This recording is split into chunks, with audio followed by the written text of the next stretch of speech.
arm to hold on, consols are going up, and he nodded thrice. "All right," said Soames, "I will." "Yes," said Timothy, and fixing his eyes again on the ceiling, he added: "That fly." Strangely moved, Soames looked at the cook's pleasant fattish face, all little puckers from staring at fires. "That'll do him the world of good, sir," she said.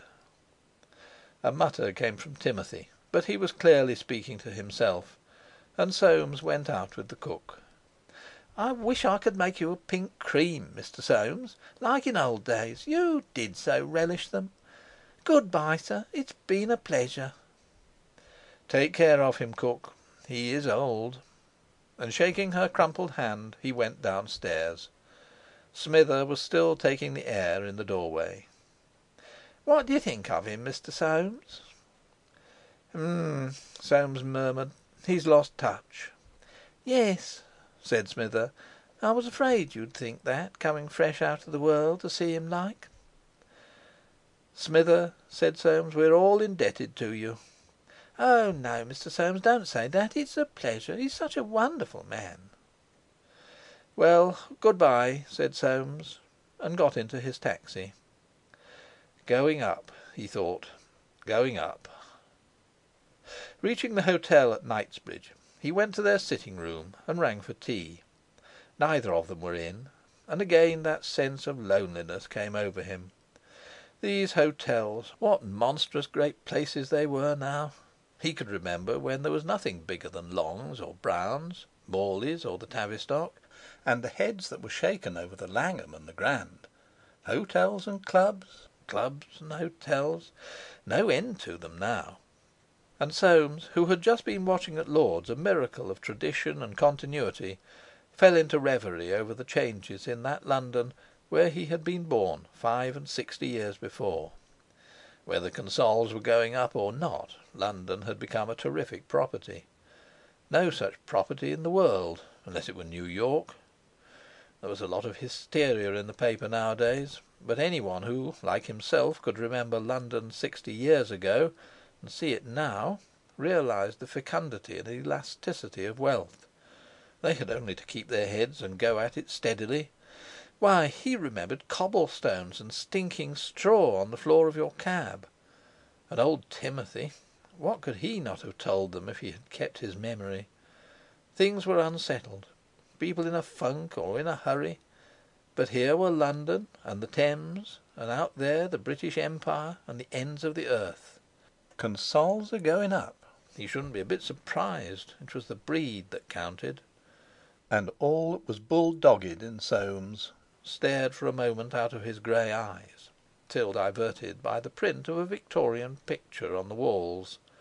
The hotel had bought 3 dozen of that little lot. The old hunting or Rake's Progress prints in the old inns were worth looking at, but this sentimental stuff, well, Victorianism had gone. Tell them to hold on, old Timothy had said. But to what were they to hold on in this modern welter of the democratic principle? Why, even privacy was threatened.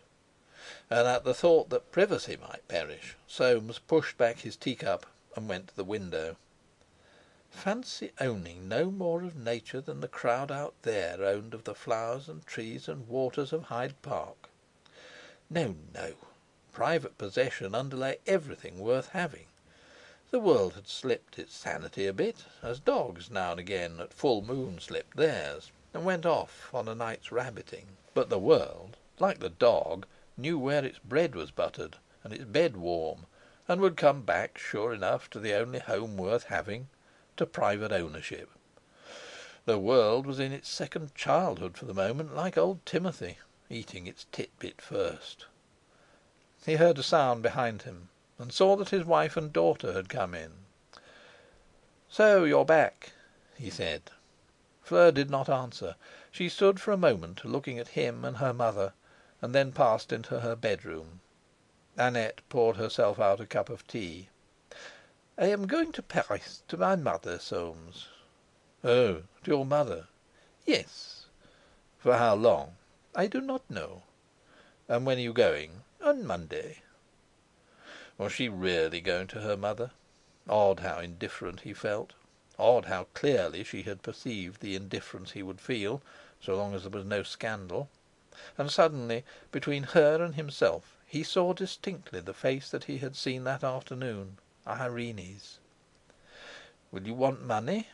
"Thank you, I have enough." "Very well. Let us know when you're coming back."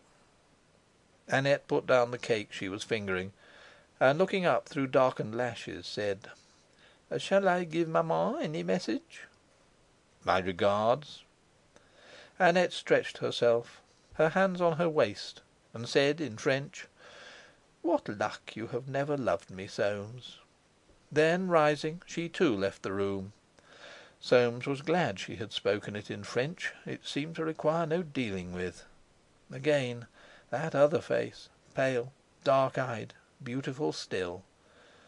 And there stirred, far down within him, the ghost of warmth, as from sparks lingering between a mound of flaky ash. And Fleur infatuated with her boy! Queer chance! Yet was there such a thing as chance? A man went down a street, a brick fell on his head. Ah, that was chance, no doubt. But this? Inherited, his girl had said. She was holding on. End of Part 2, Chapter 11.